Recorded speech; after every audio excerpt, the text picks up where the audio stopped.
আপনি বৃদ্ধ নাই একজন, আপনি টেলিকা টাকা তুলতেছেন, কি ব্যাপারে তুলতেছেন আপনি? আপনার 17 তারিখ উদ্বোধন হবে, আপনি নিজের মুখে কইছেন, তাহলে তো আমরা মনে করুন যে আপনি উদ্বোধনের টাকা আপনি জোগাইতেছেন, মানুষের থেকে টাকা তুলে আপনি নিজে উদ্বোধন করবেন এইটা, তাহলে কি না? আপনার লোক নেতা, আপনি একদম বাজে কাজ করতেছেন, এমন করবেন না। বয়স্ক, অনেক বয়স্ক মা বাবারে মানুষের সঙ্গীয় শ্রেয় এনআইনা দিয়া যা, তার জানার লেগে মানুষ আমরা মন থেকে টাকা দিই, লেগে দেওয়া বৃদ্ধ মানুষ করবো, আপনার টাকা নিয়ে আপনারা ঘরে জমাইতেছেন, এটা হতো না দাদা। এবং করতে আমরা দিতাম না, অন্তত এই পাড়াতে হইতো না দাদা। যেদিন আমরা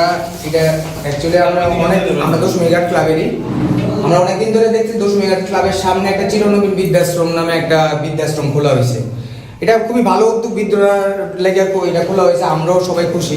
কিন্তু ব্যাপারটা হয়েছে এটার পিছনে যে কি কাজ হইতেছে, এটার ব্যাপার একটা আমরা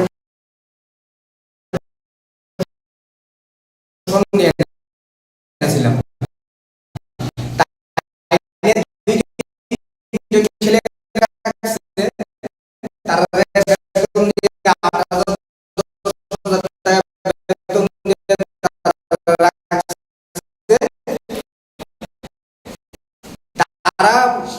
মানে পুরো এরিয়াতে জয়পুর টয়পুর সব সাইডের থেকে টাকা তুলতেছে। এই দেখেন 500 টাকার বই, 200 টাকার বই, 100 টাকার বই কইরা করে মানুষ থেকে টাকা তুলতেছে যে বৃদ্ধরা সেবা যত্ন করার লেগে, তারা হইতেছে না আর্থিক সহায়তা করার লেগে। কিন্তু অ্যাকচুয়ালি এই আপনি ঘুরাপুরাটা দেখেন একজন বৃদ্ধ ওটার মধ্যে নাই, তাইনে টাকা তুললে সেটা তাইনে নিজে আরামায়েশ করতেছে। গভর্নমেন্ট রেজিস্টার্ড একটা বৃদ্ধাশ্রম, এটার মধ্যে একজন বৃদ্ধ নাই। আপনি ঘুরে দেখলে দেখে 2টা খাট বিছানো আছে, খাটও মানে কোনো কিছুই করার নাই, কোনো একজনও নাই। এইটাও তার স্টাফ, তুমি এদিকে আয়ো ভাই, স্টাফ এদিকে আয়ো, এই লো স্টাফ। হ্যাঁ এরা আমরা দেখছি, হ্যাঁ বিগত 1 মাস ধরে টাকা তুলতেছে এই সাইড দিয়া, কন্টিনিউ টাকা তুলতেছে সবাই থেকে টাকা দিয়া, এই যে অফিস দিয়া এই দেখ সবাই টাকা দিতেছে।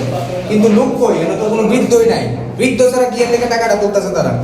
কই কষ্ট করতেছে তারা? আমরা প্রশ্ন একটাই, তারা বৃদ্ধাশ্রম খুললে সেটা একজন বৃদ্ধ না, টাকাটা কই কষ্ট করতেছে তারা? আমরা দেখা যে তাইনের লোক এখন কথা কই, তাইনে বৃদ্ধ আইবো, তাইনে টাকা তুললে জমাইতেছে, মানে কি? বৃদ্ধ আইলে করছে যখন আইব তখন না। আমি খুলছি প্রথম তো এরা লেহাই আছে বিনামূল্যে সেবা, তাহলে পোস্টার লাগাইছে, তাহলে এরপরে মানুষের দিকে তারা টাকা তুলতেছে, তারা বেতন দিতেছে, যে তুলবো হে 8,000 টাকা পাইবো, বাকি টাকা এনে জমা দিব, এনে বৃদ্ধরা লেগে করছে। কিন্তু বৃদ্ধ তো নাই একজনও। এই ব্যাপারটা নিয়ে আমরা একটু চিন্তাধারায় আছি। আপনারা সাংবাদিক ভাইদের মাধ্যমে আমি মানুষের কাছে তুলে ধরতেছি, এই সাইনবোর্ডে যাতে কেউ টাকা না দেয়, কারণ এনে একজন বৃদ্ধও নাই। এই সাইনবোর্ডটাতে যাতে এই যে রিসিপ্টটা, এই রিসিপ্টে যাতে একজনও টাকা না দেয়, কারণ এই বৃদ্ধাশ্রমে একজন বৃদ্ধ পাঠাইছে টাকা তুলনের লিগে। এখানের সেক্রেটারি অপূর্ব। কি বল? অপূর্ব। মানে কত টাকা তুলছে? আমি প্রথম দিন 470 টাকা, আর কালকে 1300 টাকা। মানে টাকাটা কি কারণে তুলতেছে? হ্যাঁ, কি কারণে তুলতেছে? কি কারণে? এখানে বৃদ্ধাশ্রম চালু করতেছে, তো বৃদ্ধরা লেগে তুমি কালেকশন করো। বৃদ্ধা কি এনে আছে? না, আমার তো চোখে একটু অন্ধ হয়, বৃদ্ধ নাই। তারা কইতেছে আইবো কবে আইবো, এটা তো আমি সেই যাই না। আমার জন্য খারাপ লাগছে যে বৃদ্ধ নাই, মানুষের টাকা তুললে আনবো, যদি থাকতো সেই একটা ধরনের কথা আছে না, বৃদ্ধ আছে, বৃদ্ধ নাই, আমার কেমন লাগে। তোমার নামটা কি?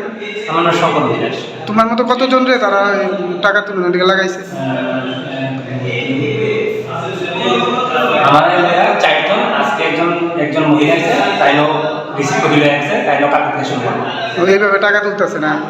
হ্যাঁ, কালকে থেকে তাই আজকে চাইছে মহিলা, তাই না কালকে থেকে স্টার্ট করবো।